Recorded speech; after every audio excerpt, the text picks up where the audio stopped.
ইরানে অবস্থানরত সকল মুসলিম এবং মানব সভ্যতা এবং মানব জাতির জন্য রইল দোয়া। কিছুক্ষণ আগে ট্রাম্প তার একটি টুইটে জানিয়েছেন যে আজকে রাত এমন একটি রাত হতে চলেছে যে রাতে একটি মানব সভ্যতা বা একটি সভ্যতাকে ধ্বংস করা হবে। তিনি স্পষ্টত ঘোষণা দিয়েছেন একটি সিভিলাইজেশনকে তিনি ধ্বংস করবেন।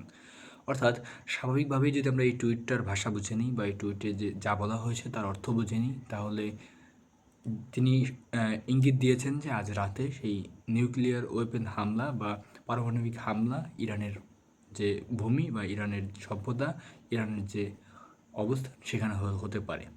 তিনি কিছুক্ষণ আগে একটা টুইটে জানিয়েছেন যে ৪৭ বছরে যা হয়নি বা ৪৭ বছরে যে ইরানের যে যে শাসন চলছিল সেই শাসনটিকে তিনি একটি অপশাসন হিসেবে উল্লেখ করেছেন এবং বলেছেন এই শাসনের অবসান হবে আজকে, অর্থাৎ আজকে একটি সভ্যতাকে ধ্বংস করে ফেলা হবে।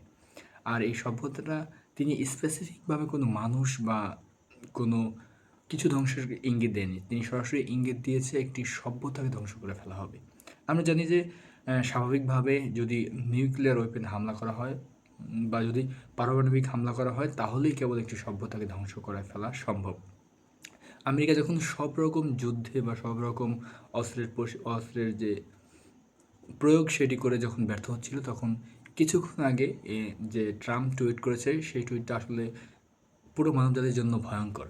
যা পৃথিবী দেখেনি, যা পৃথিবীতে ঘটেনি, তার হয়তো পুনরাবৃত্তি বা তার হয়তো এমন কিছু ঘটনাই পৃথিবীতে ঘটতে চলেছে। যদি আল্লাহ সহায় হয় তবে হয়তো এমন কিছু নাও ঘটতে পারে। অন্যথায় ট্রাম্প যে টুইটটা করেছেন তার আসলে একটি ইঙ্গিত বা একটি অর্থ হয়, তিনি ইরানের ভূমিতে নিউক্লিয়ার ওয়েপেন হামলা, পারমাণবিক হামলা করতে চলেছেন।